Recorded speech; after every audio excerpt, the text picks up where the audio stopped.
Assalamualaikum warahmatullahi wabarakatuh. Perkenalkan, nama saya Dina Riantika Putri dengan NIM C1C023066. Di sini saya akan mempresentasikan tentang teori dan pengembangan hipotesis metodologi penelitian dengan dosen pengampu Pak Dr. Wirmi Eka Putra, SEMSI CUKNR CSRS. Baiklah, kita mulai saja presentasinya. Baiklah, materi pertama yaitu teori hipotesis. Nah, teori ini adalah seperangkat konsep, definisi, dan proporsi yang saling terkait secara sistematis yang diajukan untuk menjelaskan dan memprediksi fenomena atau fakta. Nah, kerangka ini terdiri menjadi dasar bagi peneliti untuk mengembangkan hipotesis riset yang akan diuji untuk mengidentifikasi variabel-variabel yang akan diteliti. Perlu dipahami dengan pengertian-pengertian kerangka teoritis yang berkaitan dengan konsep konstruk, variabel, dan definisi operasional. Nah, di sini teori hipotesis berasal dari bahasa Yunani, terdiri dari dua suku kata, hupo dan tesis. Hupo artinya sementara, sedangkan kata tesis berarti pernyataan atau teori.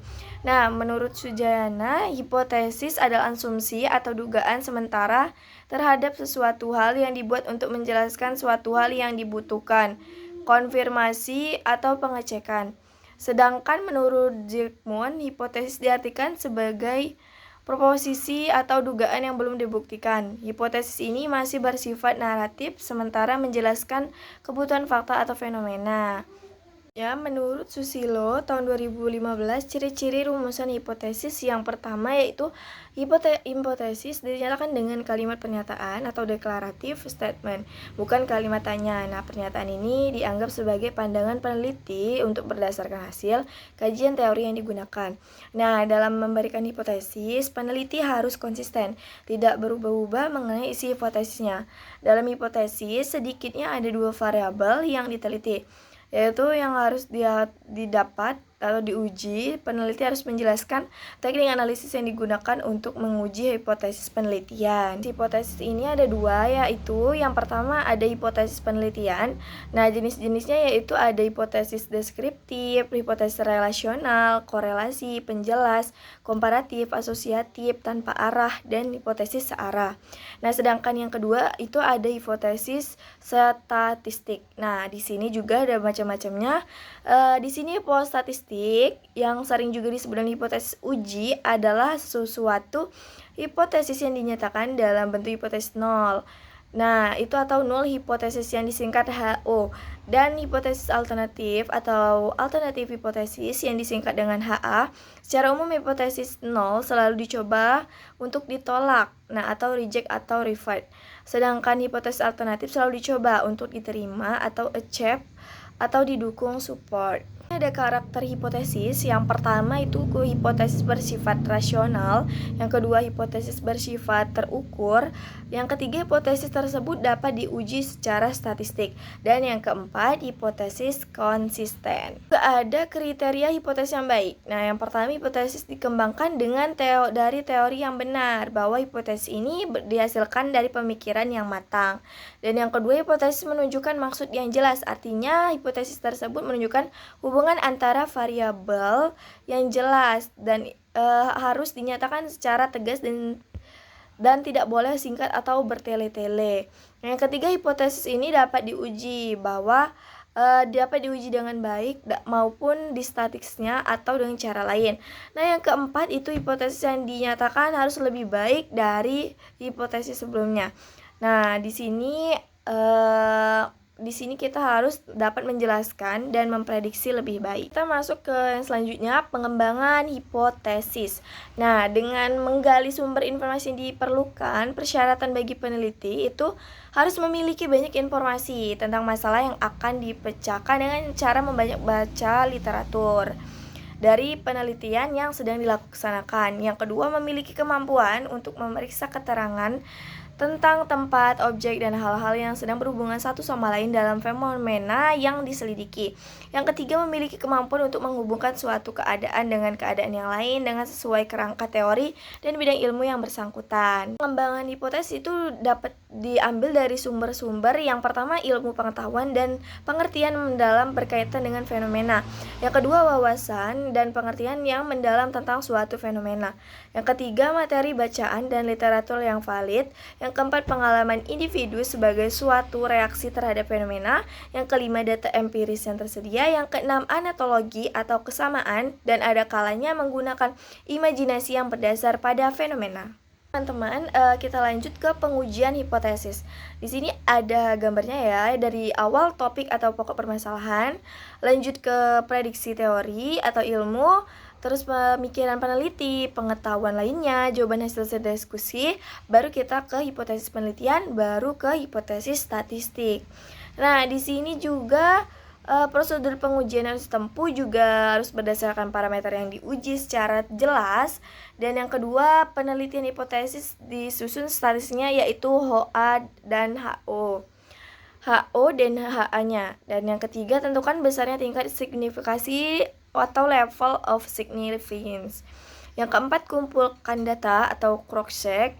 Nah, yang kelima, tentukan statistik uji atau rumus pengujian yang akan digunakan.